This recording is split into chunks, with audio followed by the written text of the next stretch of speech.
Bom dia a todos. Que Jesus, o Mestre Amantíssimo, ampare a todos nós e nos dê a sua paz. Os eflúvios consoladores do Mestre recaiam sobre esta casa de amor, sobre este posto de socorro. Nós vamos falar hoje a respeito de mediunidade. Mediunidade, nós sabemos, é um dos pilares fundamentais da doutrina espírita. Ela é inerente ao ser humano, manifesta-se e sensibiliza-se através do perispírito e das glândulas responsáveis pela mediunidade, assim como o sistema nervoso central. Por ser inerente ao ser humano, não faz parte da doutrina espírita, a doutrina espírita não arrecada a exclusividade da mediunidade, quer dizer. Mas ela dá a verdadeira finalidade, dá o encadeamento, a verdadeira tarefa mediúnica, que é atender ao próximo, que é um instrumento de fraternidade, um instrumento de evolução. Para o próprio médium, dizem os amigos espirituais que o médium que não atrapalha já faz muito. Não é? Porque nós sabemos que para o desenvolvimento da mediunidade, basta com que nós melhoremos como pessoas. Reforma íntima, evangelizar o coração, procurar servir a Jesus, ter em mente que Jesus é a meta de todos nós. Jesus como modelo e guia, Allan Kardec como cartilha de segurança para o médium. Sabemos, por exemplo, que os estudos são a segurança para o médium. Eles que formam realmente a estrutura psicológica tão interessante e tão fundamental para o bom exercício da mediunidade. Porque o que a doutrina espírita fez foi proporcionar esse maravilhoso instrumento de serviço que faz com que o médium possa vencer os seus próprios óbices inferiores, possa combater os seus problemas vindos de outras encarnações, inclusive. Sabemos que existe a mediunidade natural, que existe a mediunidade de provas. A maioria são mediunidades de provas, que faz com que o indivíduo possa realmente recuperar algumas falhas do passado com o atendimento que a mediunidade pode proporcionar. O médium é uma pessoa como outra qualquer. Tem as mesmas dificuldades, os mesmos anseios, as mesmas preocupações. O que diferencia uma pessoa que tem uma mediunidade ostensiva de outro indivíduo que tem uma mediunidade normal, como qualquer pessoa, é que ele é um pouco mais sensível. Por isso necessita vigiar-se um pouco mais. É a única diferença. É claro que a mediunidade exige muitas coisas. E hoje nós vamos falar a respeito de algo que não é a parte técnica da mediunidade, que é a chamada vivência mediúnica, o dia a dia do médium. Porque nós percebemos que o estudo tem que ser constante. Os assistidos sempre aparecerão, as oportunidades de trabalho. Dizem que no Espiritismo não tem desemprego, não é? Nós podemos lá realmente encontrar-nos trabalho em qualquer situação, qualquer casa espírita. E no nosso dia a dia, o médium é médium 24 horas por dia. É claro que ele, disciplinando as suas atividades, ele vai restringir as suas atividades de transe mediúnico à casa espírita. Né? É uma questão de disciplina, para que ele não se manifeste mediunicamente em seu trabalho comum, em seu lar, porque nós sabemos que a mediunidade não pode atrapalhar a vida do indivíduo. A mediunidade ela tem que ser algo sadio. Se a mediunidade está atrapalhando os estudos, o trabalho, a vida familiar, tem alguma coisa errada. Mediunidade tem que ser sadia, tem que ser mediunidade construtiva, que faz todos crescerem. Então, pensando desta forma, vamos fazer uma rápida classificação dos tipos de mediunidade. Sabemos que existem efeitos inteligentes, efeitos físicos. Efeitos inteligentes, psicografia, psicofonia. A própria evidência pode ser classificada como um efeito inteligente, se bem que a evidência é uma mediunidade acessória. É uma mediunidade que assessora o médium em suas atividades de modo geral. E os efeitos físicos poderia ser, por exemplo, a mediunidade de curas, a ectoplasmia, não é? Efeitos de materialização, de provocar telecinesia, movimentar os objetos também, através da expansão do ectoplasma. Não é? O médium de efeitos físicos tem uma facilidade em expelir ectoplasma que os espíritos utilizam como se fosse um instrumento provisório, um corpo provisório. E os efeitos inteligentes, que são os que mais aparecem nas casas espíritas, né? A própria espiritualidade, no desenvolvimento, na evolução da mediunidade, fez com que os efeitos físicos baixassem um pouco e incentivassem os efeitos inteligentes. Né? Porque os efeitos físicos participaram daquela fase em que os espíritos precisavam mostrar a sua presença. No Brasil, década de 30, década de 40, década de 50, até mais ou menos 70, 80, ainda existiam trabalhos de materialização em bastante quantidade. Hoje tem muito poucos, né? mais efeitos inteligentes. Mas quando o indivíduo vai desenvolver a mediunidade, sabemos que existe um pequeno deslocamento do perispírito. Esse deslocamento faz com que aumente a sensibilidade mediúnica, e quanto mais deslocado estiver o seu perispírito, mais inconsciente é a mediunidade. De modo que existem aqueles aprofundamentos mediúnicos, né? Na psicografia, por exemplo, a psicografia intuitiva, mente a mente, a psicografia semiconsciente ou semimecânica, que é uma inconsciência parcial, um pequeno deslocamento do perispírito, e a inconsciente, chamada inconsciente, que tem deslocamento total, não é? E os espíritos tomam realmente as rédeas do braço e começam a psicografar. Psicografia mecânica, no caso. No caso de Chico Xavier. Chico Xavier chegava no grupo do espírito da prece, mais ou menos 7h30 da noite. Não é? Às vezes chegava com a saúde bastante debilitada, 1.000, 2.000 pessoas para serem atendidas, e ele saía às 5 horas da manhã, psicografando. Saíam lá 10, 20 cartas, né? Na mesa, lá no grupo espírita da prece, naquela mesinha simples, 40.000 cartas particulares já saíram de lá, com 100% de acerto.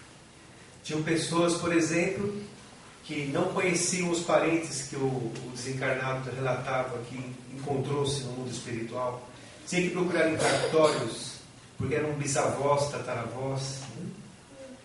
Essa é a psicografia mecânica inconsciente. E o Chico, às 5 horas da manhã, despertava do transe mediúnico, completamente sadio, feliz e contente, como se tivesse tirado um cochilo. E as pessoas com aquele som, né? 5 horas da manhã, a gente nem sabe. Nós ainda reclamamos, né? Que as reuniões demoram muito, etc. Né? O pessoal tem que ser resistente lá. Tomar um café, essas coisas. Né? Mas esse é o transe da psicografia mecânica e inconsciente. Mas a vivência mediúnica, ela é muito interessante, nós notarmos, deve ter vários médiuns aqui, não é? Sabemos que a mediunidade é uma tarefa um pouco solitária, para não dizer muito solitária, não é? Porque o médium vê coisas que ninguém vê, escreve coisas que ninguém escreve, fala coisas que as pessoas normalmente não falam, não é? Então, muitas coisas o médium não pode falar, principalmente aqueles que têm evidência. Diria uns 95% do que o médium vidente vê, ele não pode falar. Quando tem que falar, fica aquela coisa na garganta, sabe? Quando você quer falar, tem que falar. Quando você fala, alivia. É porque tem que falar. mas a grande maioria das coisas não pode ser falada, né? Imagina uma pessoa chega à casa espírita e o médium vê que existem obsessores ao lado dela e fala para a pessoa assim: olha, tem 4 aí nas suas costas se atrapalhando. Não tem sentido, né? Não acrescenta nada. Só atemoriza a pessoa e não acrescenta nada. Então o médium tem que usar a evidência como se fosse um instrumento acessório. Na psicografia, por exemplo, ele vê os espíritos se aproximando, ele se prepara, não é? Ele tem assim uma fluidez psicológica para poder receber aquela mensagem. No caso da desobsessão, ele pode ver os benfeitores, os socorristas, né, que trabalham nas desobsessões, se aproximando com o espírito enfermo para que ele seja tratado. Por exemplo, nos trabalhos de desobsessão, algumas vezes vemos um método muito utilizado pelos benfeitores na doutrinação, que é trazer os parentes desencarnados para que o obsessor veja. Às vezes um pai, uma mãe. Vocês já viram, por exemplo, aqueles sequestros que existem e que a polícia traz uma mãe para falar com o sequestrador ali, para ver se ameniza um pouco o seu coração? Exatamente esse método é utilizado, né, pelos amigos espirituais. E o médium que tem evidência, ele pode relatar isso ao doutrinador, a pessoa que está fazendo a doutrinação, para que facilite o diálogo, né, entre o espírito enfermo e o doutrinador. Sabendo que enfermos somos todos nós. Todos nós somos enfermos, né? Mas aquele instrumento facilitador pode ser a mediunidade de evidência. No caso dos trabalhos de saúde, pode também usar a mediunidade da evidência, né? Porque nós sabemos que ajuda bastante também, né, nos trabalhos, na imposição de mãos, aonde se deve fixar mais a energia vital, né, a energia do tratamento da fluidoterapia. Então, nós temos assim... Agora, por exemplo, na vida comum, se o médium vê no seu trabalho um espírito se aproximando, ele não pode relatar para os companheiros de trabalho, ele não pode relatar, às vezes, para a família. Ele tem que guardar com ele, relate na casa espírita, comente com o dirigente, né, o que ele viu. Então, uma vez, por exemplo, eu trabalhava no escritório que tinha uma grande janela. E na janela tinha uma praça, e eu ficava sempre olhando a praça, né? E tinha um rapaz que chegava na praça ali, e ele se autoagredia. Muito bem vestido, ele estava bem vestido, chegava lá e se autoagredia. Ele dava um soco no rosto, que fazia um barulho, que dava para escutar lá de dentro do escritório. Terrível coisa, todos os dias. Foi quando eu pude prestar um pouco mais de atenção e vi que tinha um espírito de uma senhora ao lado dele, com uma criança no colo, né? Realmente falando muitos impropérios para ele. Só que ela não conseguia agredi-lo, ela agredia através dele mesmo, incentivava ele que se auto-agredisse. Imagine se eu falasse isso para o meu colega do lado, que tinha uma outra religião, né? Ou então para o chefe: ó, chefe, estou indo ali na praça, não é? Um espírito ao lado da senhora, ele fala: passa no meu escritório, eu vou conversar um pouco, né? Mas realmente não se deve. Então o que o médium precisa ter? Bom senso. Ele precisa ter bom senso, precisa ter equilíbrio. Enfim, o médium precisa evangelizar seu coração. Isso é tão fundamental, para que ele veja a verdadeira finalidade da mediunidade, né? Ele perceber que ele é somente um instrumento. Somente um instrumento. A questão da humildade na mediunidade é muito importante, é fundamental. Mas tem que ser uma humildade natural, né? A humildade natural brota do raciocínio. Quando ele estuda a respeito da mediunidade, vê realmente que ele é somente um instrumento e que ele tem que ser um bom instrumento. Ele tem que participar da disciplina, ele tem que realmente ter uma conduta de homem semelhante a esse médium. O médium se reflete no homem, o homem se reflete no médium. Porque não adianta ele ser na casa espírita um médium muito bom, então um espírita muito bom dentro da casa espírita. e fora da casa espírita ele participa do comum. Não adianta nada. Ele tem que ser médium e espírita, principalmente, fora da casa espírita. O nosso verdadeiro templo de ação é fora da casa espírita, é o mundo. A casa espírita é uma escola de espiritismo com caráter de hospital. É onde se pode praticar realmente a mediunidade, se pode estudar a mediunidade, exercitar a mediunidade. Porque nós estamos falando de mediunidade. Mas, realmente, o médium, ele tem, quando ele adota a conduta do serviço, ele tem que realmente ter aquela responsabilidade de saber que as equipes espirituais aguardam a participação do seu instrumento. Porque não adianta, por exemplo, imagine um trabalho de desobsessão, a psicofonia, que também tem o mesmo aprofundamento que a psicografia, né? Existe aquela inspirada, psicofonia inspirada, mente a mente, né? A psicofonia semiconsciente, que é a mais utilizada nas desobsessões hoje em dia. A própria espiritualidade prefere mais essa psicofonia semiconsciente, porque o médium pode filtrar o palavreado, as ações dos espíritos obsessores, né? Antigamente se tinha a psicofonia mais inconsciente. Então o que se precisaria fazer? Amarrar o médium, porque o médium queria bater em todo mundo, falava palavrões, não é verdade? O espírito se manifestava ali realmente como ele foi resgatado no mundo espiritual. Mas a psicografia semiconsciente faz o médium filtrar um pouco essas manifestações equivocadas do espírito, fazendo com que a coisa se torne muito mais equilibrada, né? Hoje em dia é muito mais utilizado. Então, imagine um trabalho de desobsessão. O trabalho de desobsessão, as equipes socorristas vão até os umbrais e recolhem aquele irmão nosso que está em sofrimento com grande dificuldade, às vezes anos, demora anos às vezes, né? Quando eles conseguem recolher, eles os envolvem no halo magnético, parecido com um bambolê, sabe aquela brincadeira de bambolê?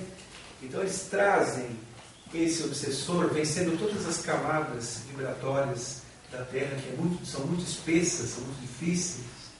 É aí a manifestação de amor das equipes socorristas, né? Sob a tutela do Cristo. Elas vão em grupos, assim, até as zonas do umbral, porque elas caminham em grupos, para se tornar uma coisa coesa ali. Porque se eles se desvincularem dos grupos, quando eles passam pelas camadas vibratórias pesadas da Terra, eles mesmos podem se perder naquilo ali, podem se influenciar, né? E André Luiz tem alguma coisa a respeito disso. Então eles caminham em grupos, geralmente dirigidos por um espírito mais experiente, vão até as esferas dos umbrais e retiram lá o nosso irmão que está equivocado no halo magnético e trazem até o trabalho de desobsessão. Olha que coisa, que trabalho gigantesco que eles fazem. Quando chega na casa espírita, cadê o médium?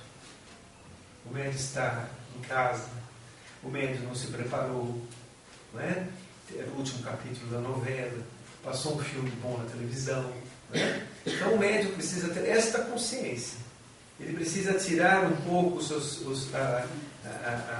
seus interesses imediatos e entender que ceder um pouco de si ou bastante de si à mediunidade faz com que a sua vida cresça bastante, porque ele está sendo um instrumento de serviço mesmo, a consolação não só daquele irmão nosso que foi resgatado, porque vocês já viram aqueles grupos de ajuda que existem em alcoólatras anônimos, por exemplo, né? Quando um espírito ele é doutrinado, vários outros espíritos que estão passando pela mesma situação assistem à doutrinação. Então, por exemplo, quando está num trabalho de desobsessão e tem uma comunicação só, você pode ter certeza que mais ou menos uns 50 foram ajudados com aquela única comunicação que teve. Por isso que os espíritos com esse halo magnético, vocês já ouviram falar, quem participa da desobsessão aqui deve saber, né? Muitos dizem assim, eu estou amarrado, eu não consigo me mexer, é por causa desse halo magnético que restringe um pouco os movimentos do espírito que está sendo doutrinado. Então, é a participação fundamental do médium. Lembram-se daquela lição ali do livro dos médiuns, que fala a respeito do violino, não é? O violino bem afinado, o grande músico pode exercer ali a sua técnica, né? A sua arte, certo? Se ele tiver um aparelho bem afinado. É isso que nós temos que ser. Porque quando o médium começa a se desenvolver, primeiro melhorar como pessoa para criar em torno de si uma psicosfera positiva. Quando ele cria essa psicosfera positiva, os benfeitores espirituais, que estão sempre dispostos a incentivar os encarnados ao trabalho, né? Eles encontram um campo de ação favorável à inspiração do médium. Então, quem cria o ambiente para a aproximação dos benfeitores é o próprio médium. O médium evangelizado, ele vai realmente criar em torno de si um campo favorável à aproximação dos benfeitores. Aí, essa predisposição em poder se desenvolver o uso da mediunidade, que, como foi falado, é inerente ao ser humano, isso, se é essa mediunidade ou aquela mediunidade, vai depender do plano espiritual. Eles é que vão decidir o que vai ser melhor para a tarefa do médium. Mesmo porque pode variar. A pessoa pode começar com uma psicofonia e durante a vida, de acordo com a tarefa que ele abraçar, ir para a psicografia, para outro tipo de mediunidade, né? Pode variar bastante, porque a mediunidade evolui também. A mediunidade é dinâmica, né? Dependendo da tarefa, ele vai usar este ou aquele tipo de mediunidade. Mas uma coisa que o médium precisa entender é o seguinte: quando ele atende os assistidos, quando ele atende as pessoas que participam além do trabalho, ele tem que atender as pessoas como filhos. Ele tem que atender com amor. Ele não precisa ficar tão preocupado com a técnica, precisa se preocupar com o amor que ele vai doar para as pessoas, porque sem amor nada é possível. Quando o médium entra num processo de vaidade, o Natanael, nosso orientador espiritual, costuma dizer que a vaidade é a ferrugem da mediunidade, né? Quando a pessoa entra na mediunidade com aquela vaidade, médium, etc., ele entra num caminho muito perigoso, né, da fascinação, porque a fascinação nós sabemos que é a obsessão da mediunidade. É tão importante que Allan Kardec escreveu um capítulo especial no Livro dos Médiuns, falando a respeito das obsessões da mediunidade. Porque a fascinação tira o discernimento do indivíduo, né? Ele perde o discernimento, o senso de julgamento. Então, por exemplo, ele começa a desenvolver a mediunidade e no início a mediunidade dá um pouco, a pessoa cresce um pouco, sabe? No início da mediunidade, dá uma autoconfiança um pouco maior nele, por causa desse deslocamento do perispírito. E para que ele não atrapalhe a ação dos espíritos também. Então ele não pode confundir isso com algo que possa envaidecê-lo.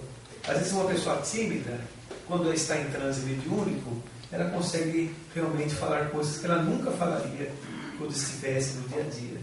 Um exemplo só que eu estou dando, né?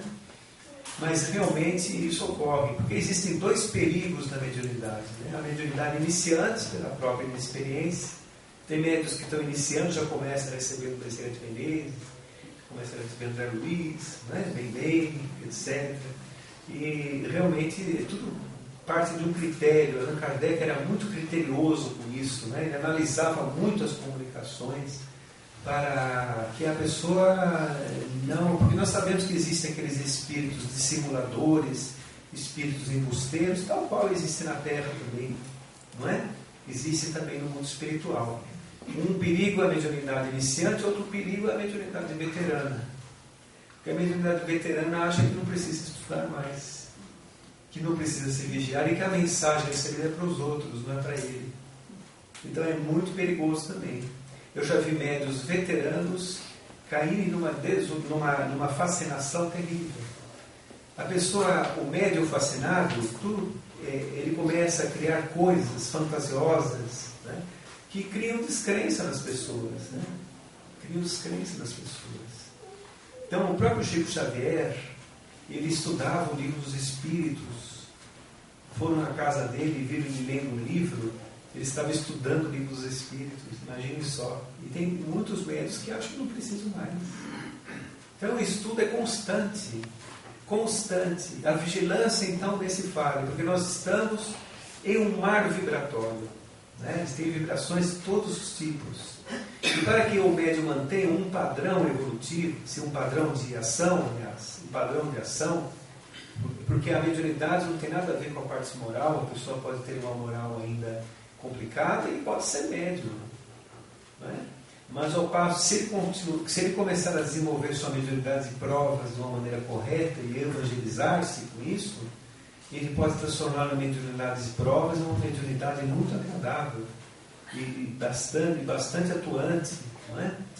Então, quando o médium não pode, por exemplo, se desestimular com alguns comentários, porque tem muitas pessoas que vão desestimular.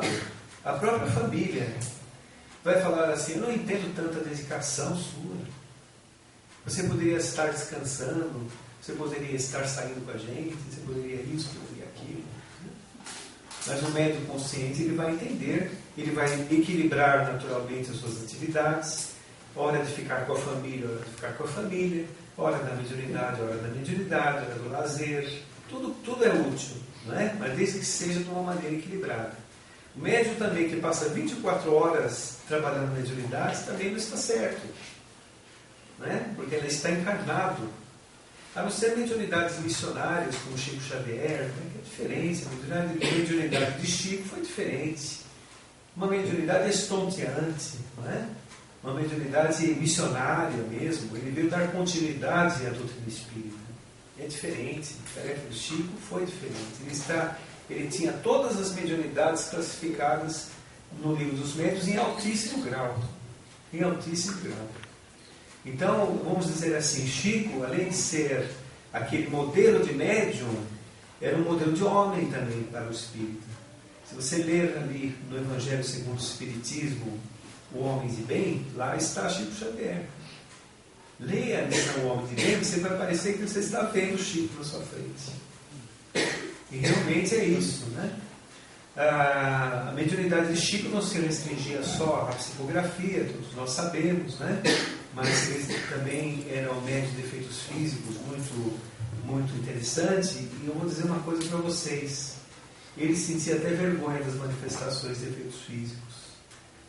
Quando, por exemplo, ele servia um cafezinho, às vezes, o cafezinho vinha perfumado. Então as pessoas ficavam espantadas com aquilo e tentavam escapar, ele tentava disfarçar, mudava de assunto, sabe? Porque era uma mediunidade assim que expelia aquele ectoplasma em abundância, e os espíritos, principalmente Sheila, né, aproveitavam a oportunidade para administrar os tratamentos das pessoas que o cercavam. Né? Então era assim que ocorria. Mas Chico teve sempre aquela humildade natural, porque era um espírito consciente das suas tarefas. A pessoa que se envaidece com a mediunidade não está consciente da tarefa da mediunidade ainda. Não está consciente ainda. Uma vez, o Chico falou com um grupo de pessoas, Emmanuel estava perto, ele disse assim: sabe, me equipara um verme. Né? Aí o Emmanuel apareceu, ele falou assim: mas olha, o verme faz 100% das suas tarefas. Ele falou: então eu sou um subverme. Né? Então ele quis dizer, fazer uma comparação, né? Uma comparação de que ele não se achava nada perto daquela grandeza. Né? Imagine a grandeza de dar continuidade ao Consolador prometido por Jesus. É uma tarefa magnífica de Chico Xavier. Né? Quem conheceu o Chico sabe que ele era talvez maior como homem do que como médium. As tarefas que ele abraçava, a maneira como ele tratava as pessoas, como, por exemplo, todas as pessoas se sentiam importantes perto dele. Ele se diminuía perto das pessoas porque as pessoas tivessem um incentivo, né, para continuar de esperança, para continuar caminhando pela terra. Né? Então, realmente, quando ele entregava, por exemplo, um donativo, ele tinha as distribuições né? A distribuição. Quem conhece aqui, já foram lá? Quem conhece aqui a Trabalho do Chico? Quando tinha lá um bairro chamado Vila do Pássaro Preto, um bairro muito pobre de Uberaba, né? Então ele dava uns víveres, assim, um pouco de dinheiro, para a pessoa naquele momento se comprar um pão, comprar um leite, alguma coisa para as crianças, né? Quando ele dava o dinheiro, ele fazia assim. Posso amassar esse papel ali? Ele fazia assim, ó, ele cumprimentava a pessoa e entregava para que a pessoa não se humilhasse recebendo o dinheiro. Né? Então são cuidados que ele tinha com o próximo que somente um coração evangelizado tem condições de fazer. Né? Eu contei a história do Jorge para vocês uma vez aqui. Conhecem? O Jorge era uma pessoa muito pobre, né? Você conheceu o Jorge? Ele conheceu? Jorge é uma pessoa muito pobre que ia lá no Chico Xavier, mas muito pobre mesmo, não tinha nem sapatos. Ele caminhava com os pés descalços, seus pés eram cortados ali. Ele trazia uma figura que as pessoas rejeitavam, né? As pessoas não davam de calçada quando ele aparecia, porque ele exalava o cheiro, não tinha condições de tomar banho. Tomava banho quando chovia. Quando chovia, ele conseguia tomar banho. Né? E ele era de uma família de plantadores de cana, vivia numa casa feita de latas, né? Mas era bom como um favo de mel, muito bom mesmo, uma pessoa maravilhosa. Cuidava de uma senhora que estava doente da sua família, que todos o rejeitavam e cuidavam. Era uma vida muito dura de Jorge, né? Mas ele era muito amigo de Chico Xavier. E ele disse assim que ele gostaria de visitar Chico Xavier, né? Porque Chico já tinha ido para Uberaba. E ele pediu esmola aqui, pediu esmola ali, conseguiu o dinheiro da passagem e foi. Quando ele foi, demorou umas horas para chegar. Quando ele chegou lá no Chico, as pessoas também rejeitavam ele, né? Ele pegou um terninho velho que ele tinha um botão só, certo? Ele colocou aquele terninho e foi lá no Chico. O Chico, quando viu o Jorge lá longe, ele chamou o Jorge para vir de perto. E lá tinham pessoas do Brasil inteiro, né? Pessoas ricas, muito ricas, pessoas mais ou menos, pessoas pobres também, mas tinham pessoas de várias que estavam ansiosas para falar com o Chico, né? Muito ansiosas, eles estavam horas na fila. Então o Chico chamou Jorge, aí falou assim: Jorge, você veio nos visitar, né? O Chico falou, pois é, tio Chico, eu estava com muita vontade de revê-lo, né? Então eu vim visitá-lo. Como foi a viagem, Jorge? A viagem foi muito boa, eu vim observando as flores do caminho, as estradas, os campos, achei tão bonito. E a vida, Jorge? Como vai a vida? As pessoas ouvindo, impacientes, né? Como vai a vida, Jorge? Então, Jorge falou assim: olha, tio Chico, ele chamava. Sabe, tio Chico, eu acho a vida uma maravilha. Eu fico olhando para o céu e fico imaginando Deus olhando por nós, dando esse presente para nós que é a própria vida, né? Jorge falando com o Chico. E aquele diálogo ia 20, 30 minutos e as pessoas impacientes, né? Porque o Jorge era uma pessoa rejeitada. E o Chico estava dando uma atenção para ele maravilhosa. Tinham pessoas lá que eram fazendeiros, que eram pessoas, né? Que o Chico estava dando realmente ali uma atenção muito boa para Jorge, né? E Jorge trazia assim um cortezinho aqui na boca. Quando ele sorria, aquele cortinho sangrava, sabe? Era uma coisa. Aí o Chico falou para o Jorge, quando todos pensavam que ia acabar o diálogo, Chico disse para Jorge: agora Jorge vai declarar um verso para nós. As pessoas nem acreditaram, né? Meu Deus do céu, vai declamar um verso ainda, né? Então vamos esperar ele declamar o verso. Aí ele foi lá, fechou o botãozinho, pôs as mãos para trás, como uma criança que vai recitar uma poesia para a classe, né? Então ele falou assim: tio Chico, qual verso você quer que eu declame, né? Que eu recite? Ele falou: naquele da menina. Lembrei, tio Chico. Aí ele começou: a menina penteia os cabelos, joga as tranças pela cacunda, queira Deus que não te leve de domingo para segunda. Era o verso do Jorge.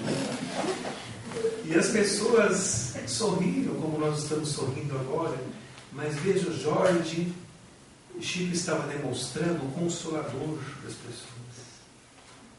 Ele estava mostrando o Consolador, como nós devemos agir perante o nosso semelhante, quando ele estava tratando tão bem Jorge. Eu sei que depois fez ali uma fila enorme, todos queriam beijar o Jorge, queriam o Chico beijando o Jorge, né? E o Chico beijava o Jorge beijava o Chico, e ficavam umas manchinhas de sangue assim do seu lábio, né? E as pessoas beijavam um pouco assim, né? Mas beijavam, né? E foi o dia de Jorge aqui lá, né? Aí passou o tempo, Chico recebeu a informação de Emmanuel que Jorge havia desencarnado. E ele recebeu uma informação também de que Jorge é um espírito de alta elevação que pediu para vir naquela condição para exercitar a humildade. E foi recebido por Jesus, diretamente. Então vocês veem que coisa, né? Nós nunca devemos desprezar ninguém que estamos atendendo, porque nós não sabemos quem é. Né? E quando o médium atende uma pessoa, tem que atender com aquele amor desventurado, né? aquele amor imenso, né? Imenso para a pessoa, porque nós sabemos que todas as pessoas são importantes. Todas as pessoas, todos nós somos importantes. Certo? E aí nós estamos cumprindo aquela máxima do Cristo: amai o próximo como a ti mesmo. O médium precisa ter isso no coração. Se ele não tiver isso no coração, ele é somente médium. E nós não devemos ser somente médiums.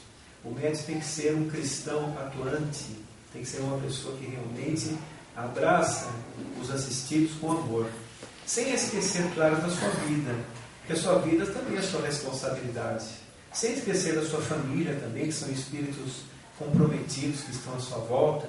Sem esquecer do seu trabalho comum, que o trabalho nosso, do ganha-pão, é uma tarefa nossa também que nós temos que cumprir com retidão, com honestidade, né? Com ética. Mas na mediunidade, nós temos que entender o seguinte: ela também é uma tarefa, e muito importante. Lendo no Livro dos Espíritos, Lei do Trabalho, lá diz assim: qualquer ocupação útil é trabalho. Se você está trabalhando na mediunidade, pode ter certeza, é trabalho. E trabalho pesado, não é um trabalho leve. Porque atender os aflitos é um trabalho que a pessoa precisa estar preparada psicologicamente para isso. Precisa entender que a mediunidade não é só a poesia da psicografia, não é só a poesia da palavra, mas é que tem que realmente colocar aquilo em prática. Porque se ele está transmitindo uma mensagem dos amigos espirituais, a mensagem primeiramente é para ele. Primeiramente é para ele. Eu vou contar só um casinho rápido do Jerônimo, né? Que uma vez ele estava com hemorragia e falou para o Chico assim, resumidamente: Chico, o médico, depois que Chico beijou a sua face, a hemorragia parou na hora. Foi visitar o Chico, né? Queria visitá-lo antes de desencarnar. A hemorragia parou na hora. Aí ele disse assim: Chico, o médico disse para mim que minha vida estava por um fio. Aí o Chico disse assim: realmente estava por um fio, mas existe fio de aço, fio de cobre, fio de ouro, né? Existem vários tipos de fios. Então trabalhe que você engrossa o fio da vida. Então é isso. Quando nós estamos com alguma dificuldade, o médium que está com dificuldade, ou da vida comum, ou física, né? Pode ser também. O trabalho é o melhor medicamento que existe. Não sei se aqui vocês já passaram por essa experiência. Às vezes a pessoa chega no fim do dia e não está bem, está um pouco dolorida, está muito cansada, né? Quando chega aqui não melhora? Melhora tudo, né? Porque o ambiente é ionizado, é um ambiente preparado para restaurar não só os assistidos, mas os trabalhadores também. Então o trabalho é a melhor terapia que existe. O médium precisa entender isso sempre. Não assim, servir sem perguntar até quando, como diz Bezerra de Menezes através de Chico, né? Então é isso mesmo, servir sempre que tiver oportunidade, porque aquela oportunidade de serviço que o médium tem à sua frente é uma oportunidade muito grande para a sua evolução. Se ele não servir ali, outro servirá, porque Deus não desampara ninguém. Mas quando você está à frente do médium, é a oportunidade que ele tem de recuperar-se de muitas coisas, de poder ampliar a sua visão da vida, da sua própria existência. Né? Deixa eu ver o horário. Falta muito, por favor. 5 minutos. Então eu gostaria, só para encerrar, eu quis falar só a respeito da vivência mediúnica, trocarmos umas ideias, né? Mas eu gostaria de encerrar com uma poesia de Maria Dolores, recebida pelo Chico, que fala muito como nós devemos tratar o nosso semelhante, né? Muito bonita essa poesia, eu gostaria que vocês acompanhassem. Então ela fala assim: bendito sejas, coração amigo, pelo pão que dás à porta, ao companheiro que se desconforta na aflição da penúria sem abrigo. Deus te guarde, Deus te faça na alegria, para lenir no esforço a que te des, a orfandade e a viuvez que vivem para a dor de cada dia. Deus te conceda o prêmio da ventura pela ternura sorridente, com que levas ao doente o amparo do remédio, a esperança da cura. Deus te guarde na fonte da alegria, para lenir no esforço a que te des, a orfandade e a viuvez que vivem para a dor de cada dia. Deus te conceda o pleno entendimento da verdade, para que possa servir, amado amigo, rumo à verdade. Que assim seja. Muita paz.